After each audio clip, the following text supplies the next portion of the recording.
and Happy New Year. And with the new year, I'm looking to the New World, or at least the North American continent. And one of the more momentous events in the development of North America is the French and Indian War. So I'm going to be continuing my exploration of strategic level games, and this time looking at the French and Indian War. So the games in my collection that I have that deal with the French and Indian War. And I'm going to start again with the easiest or lowest complexity and work my way up to the more complex title.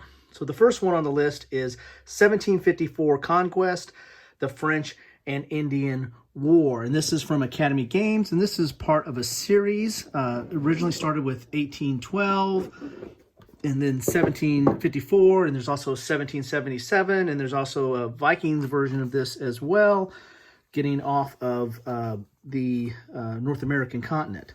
So this game is basically kind of an area control game. It has cubes for the army units. Pull this out here.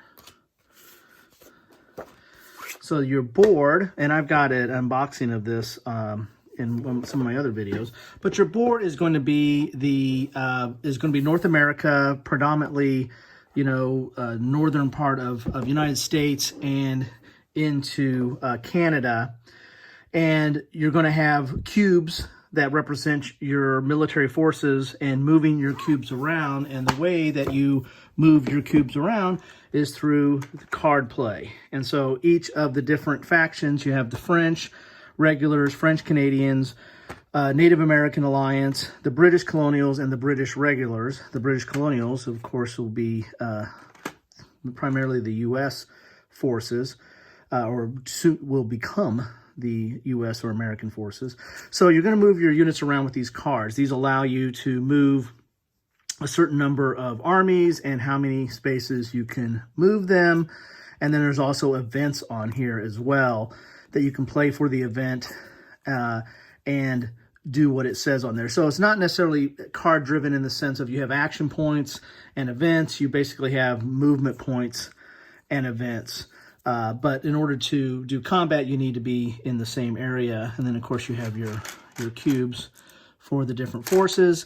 And then you also have dice on the combat, and the different forces have different results on their die. So this is the British Regulars, and they hit on 3 out of the 6. The British Colonials do not. They hit on 2 out of the 6, and then they run away on 2 out of the 6. So each of the different forces have their own deck of cards and have their own dice that have different effects. And then, of course, you have a Native American Alliance that these come in. These can come in on either side of the either for the French or for the British, and you use them in combat as well. So that is the easiest on my list here, is 1754, and it covers this the French and Indian War at the strategic level scale. So what's the next on my list here is going to be A Few Acres of Snow. Now this one is from Martin Wallace, and this is not your average war game. This is a deck builder. So it's very Euro in that sense. And in fact, it's so Euro that it comes with different rule books in different languages, something you see a lot with Euro games, and then have different player aids in different languages as well. So this board is going to cover some of the same area that we looked at before. So it's mainly the northern part of the United States, and then Canada, as the other game board really kind of centered around the Great Lakes. This is centering around, let's look at it this way, is centering around Lake Victoria and the bay out here. This, again, is a deck builder, so it's very different. You're basically going to be pulling cards and then trying to use your cards to move your forces. And the cards are very different than the cards you saw in A Few Acres of Snow, which really were just movement. And then, of course, if you're in the same area, you would have combat. These cards, you kind of have to draft in your hand. They allow you to move to different areas based on what what's on the card, and get different units. And you're constantly trying to get your deck, wean your deck of the cards you don't need, and trying to get better cards to perform your actions. And so, a very different game. It was re-implemented in, I think, Hands Across the Sea, which deals with the Punic Wars. Again, I believe that's by Martin Wallace. You have cubes to mark some of the areas, and of course you have these plastic coins because you have to buy your cards. So you're going to have these silver and gold or some plastic coins in there. But this is a very different type of game than 1754, and a little bit more complex because it has a lot of Euro aspects to it, and so it plays a little bit different than your typical war game. There's some comments here that I think it's the strategy, the Halifax Hammer, breaks this game, so that there's a strategy that one side can use and you can't beat it. But I mean, if you're playing this game hyper competitively, then yeah, maybe that'd be a problem for you. But if you're just pulling this out and playing it every so often, and possibly even playing with different people, that's probably not going to be as big of an issue. I haven't found that to be that big of an issue, but then again, probably not the best at executing that strategy. At least I think it's a British strategy. So so this is a little bit different game. This is a deck builder. A lot of Euro type mechanics in this game. So this is a little bit different flavor, off the beaten path for type of war games, but it still is a pretty good game. It takes a unique look at this conflict.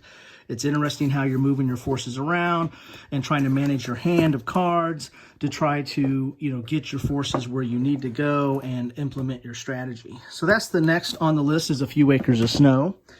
And then last on my list, which is the most complex, it's not a super complex game. It's just out of the three strategic level French and Indian war games I have, this is the most complex of those three, and that is Wilderness War. And this is a card-driven game. This is your classical card-driven game, which is interesting that we have three games here, and cards play a very heavy role in the strategic implementation of your gameplay. But this is a typical card-driven game, so you're going to have cards that give you basically action points or operation points, and you use those either for the event or for the operation points to move your units around on a point-to-point map.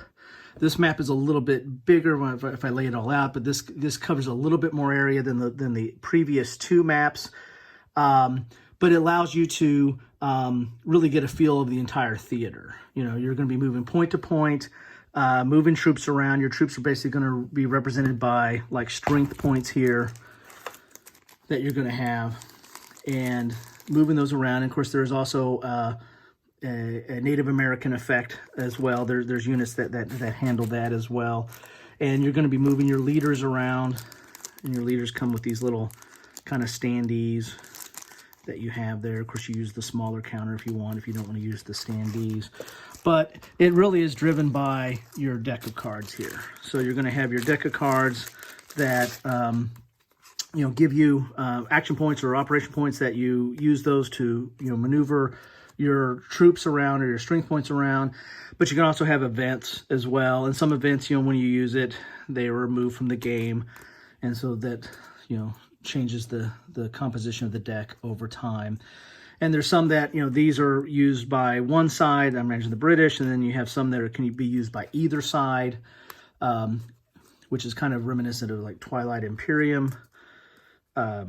Twilight Struggle, not Twilight Imperium, Twilight Struggle, where you can have multiple, the cards can be used by either side depending on what the colors are on there. So there you have it, just an example of the card. So this is really driven by this card play. This is a design by Volko Ruki, but originally goes back to your original card-driven point-to-point games, which I believe were developed by Mark Herman with, was it like We the People? Might have been one of the first ones that did that. So those are the 3 games I have that do strategic level. They, they're not your typical hex encounter. None of these are your hex encounter, grinded out with a combat results table type strategic level game. These are, kind of unique. They all use cards. They all have a certain sense of, some of them have a little bit more Euro mechanisms in them. I would say the Few Acres of Snow is probably the most in that regard.